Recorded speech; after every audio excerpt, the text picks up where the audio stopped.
നമസ്തേ. ഞങ്ങളുടെ പ്ലാവിലെ പഴുത്ത ചക്ക ഉണ്ടായിരുന്നു. അപ്പോൾ ഞങ്ങളത് പറിച്ചു. അത് കൂഴച്ചക്കയാണ്, പരിക്കച്ചക്കയല്ല, കൂഴച്ചക്ക. നിങ്ങളുടെ നാട്ടിൽ എന്താ പറയുകയെന്നറിയില്ല. നിങ്ങളുടെ നാട്ടിൽ എന്താ പറയുന്നതെന്ന് കമൻറ്റ് ബോക്സിൽ അറിയിക്കുക. അപ്പോൾ ഇതാണ് കേട്ടോ പ്ലാവ്. അതിൽ നിന്ന് പറിച്ച ചക്കയാണിത്. ഇത്രയും വലിപ്പം വെക്കുള്ളൂ. ഈ ചക്കയ്ക്ക് ഇത്രയും വലിപ്പം ഉണ്ടാവുള്ളൂ. ചെറിയ ചുളയാണ്, നല്ല ടേസ്റ്റുള്ള ചുളയാണ്. അപ്പോൾ അതിൻ്റെ ചെറിയൊരു ചക്കകളാണ് അവിടെ നിൽക്കുന്നത്. ഇതിന് മുന്നേ പഴുത്തിട്ടുണ്ടായിരുന്നു, ഞങ്ങൾ പറിച്ചിരുന്നു. അപ്പോൾ അത് വീഡിയോസ് എടുക്കണമെന്ന് കരുതിയതാണ്, പക്ഷെ പറ്റിയില്ല.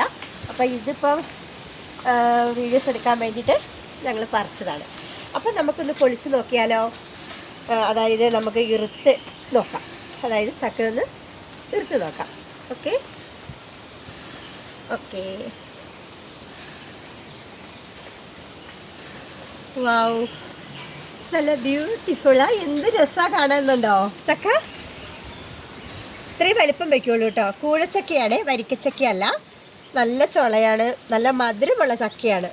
അപ്പം ഇത് കണ്ടപ്പോൾ ഇപ്പം തന്നെ വായിക്കൂടി വെള്ളം ഊറുന്നുണ്ട്. കാരണം കൂഴച്ചക്ക എല്ലാവർക്കും ഇഷ്ടമായിരിക്കുമല്ലോ അല്ലേ. എല്ലാ കുഞ്ഞുമക്കൾക്കും വലിയവർക്കൊക്കെ ഇഷ്ടമുള്ള സാധനമാണ് കൂഴച്ചക്ക. അപ്പം നമുക്കൊന്നൊരു ചുള തിന്ന് നോക്കാം. ഓക്കെ.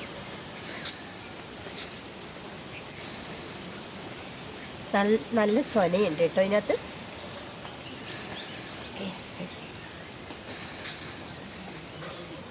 നല്ല മധുരമുണ്ട്, വെള്ളമൊന്നും കയറിയിട്ടില്ല. നല്ല മധുരമുള്ള ചക്കയാണ്.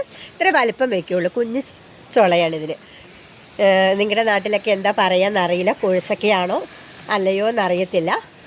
എന്താണെങ്കിലും കമൻറ്റ് ബോക്സിൽ അറിയിക്കണം. അപ്പം ഈ ചക്ക കണ്ടപ്പോൾ ഇത് ഒരുപാട് നമ്മൾ കഴിക്കില്ലല്ലോ, അപ്പോൾ കുറച്ചല്ലേ കുഴിച്ചൊക്കെ കഴിക്കുള്ളൂ. ബാക്കി നമുക്ക് ചക്ക അടയുണ്ടാക്കാമെന്ന് കരുതി.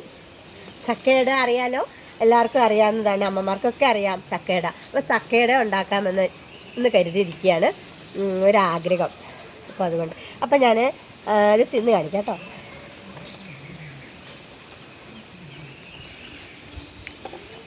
നല്ല ടേസ്റ്റ് ഉണ്ട്. അപ്പം ഞാൻ ഇറുത്തിടുകയാണ് കേട്ടോ.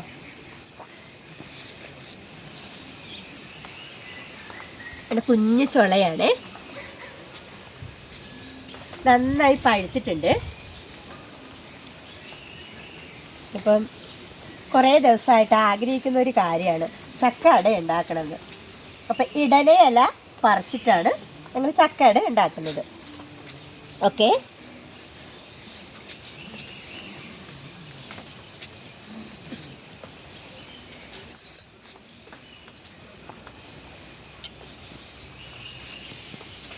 ഇപ്പോൾ ചക്കയും മാങ്ങയുടെ സീസണാണ്. ഇപ്പോൾ കുഞ്ഞുമക്കൊക്കെ ഭയങ്കര ഇഷ്ടമായിരിക്കും. തണുപ്പായതുകൊണ്ട് മക്കൾക്കൊന്നും ഒരുപാട് കൊടുക്കരുത്. കാരണം കാലാവസ്ഥ ഇതായതുകൊണ്ട് മക്കൾ കണ്ടു കഴിഞ്ഞാൽ ഇത് കഴിക്കും. പക്ഷേ കഴിയുന്നതും അമ്മമാർ മക്കൾക്ക് ചക്ക അടയും പായസവും ഒക്കെ വെച്ച് കൊടുക്കുക കേട്ടോ, എല്ലാവർക്കും. എന്നിട്ട് എന്ത് ഭംഗിയാണെന്നറിയാം, ചക്ക കാണാൻ തന്നെ നല്ല ഭംഗിയുണ്ട്.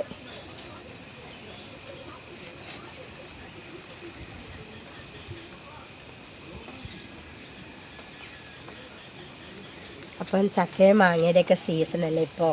അപ്പം നല്ലവണ്ണം പഴുത്ത ചക്ക കിട്ടിക്കഴിഞ്ഞാൽ എല്ലാവരും ഇങ്ങനെ ചെയ്യണം. അടയുണ്ടാക്കുക, പായസം വയ്ക്കുക. അമ്മമാർക്കൊക്കെ അറിയാം, മക്കൾക്ക് ഇതുണ്ടാക്കി കൊടുക്കുക. ഇങ്ങനെ ഒരുപാട് കഴിച്ചു കഴിഞ്ഞാൽ തണുപ്പായതുകൊണ്ട് മക്കൾ കഴിക്കില്ല. അപ്പം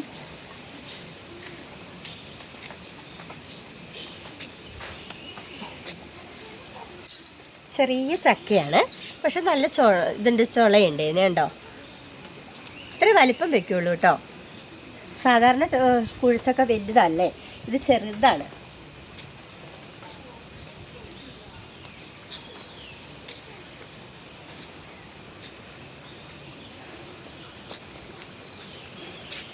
അപ്പോൾ ഇതിന് മുന്നേ ഞങ്ങൾക്ക് കിട്ടിയിരുന്നു, പക്ഷെ അത് ഞങ്ങൾക്ക് എന്താ പറയുക, ഞങ്ങളത് തിന്നു.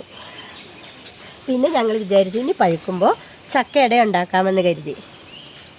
രാവിലെ ചായക്കൊക്കെ കൂട്ടാൻ നല്ലതാണ്. തലേ ദിവസം ചക്കയട ഉണ്ടാക്കി വെക്കുക, രാവിലെ അത് കഴിക്കുക. ചൂടാക്കരുത്, ചൂടാക്കാണ്ട് കഴിക്കുക. അപ്പം എല്ലാവരും മക്കൾക്ക് ഇത് ഉണ്ടാക്കി കൊടുക്കുക. എല്ലാ അമ്മമാർക്കും വേണ്ടിയിട്ടാണ്. എല്ലാ അമ്മമാരും മക്കൾക്ക് ചക്കയട ഉണ്ടാക്കി കൊടുക്കുക, ചക്ക പായസം വെച്ച് കൊടുക്കുക. അപ്പം ഒരാഗ്രഹം തോന്നി ചക്കയട ഉണ്ടാക്കാൻ വേണ്ടിയിട്ട്. അതുകൊണ്ടാണ് ഞാനിപ്പോൾ ഇത് ഇറുത്ത് വെച്ചത്. കുറച്ച് കഴിക്കാമെന്നും കരുതി. ഇപ്പോൾ തണുപ്പായതുകൊണ്ട് ഒരുപാട് കഴിക്കാൻ കഴിയില്ലല്ലോ. അപ്പോൾ താങ്ക്സ്. ഓക്കെ ബൈ എല്ലാവർക്കും. Okay bye.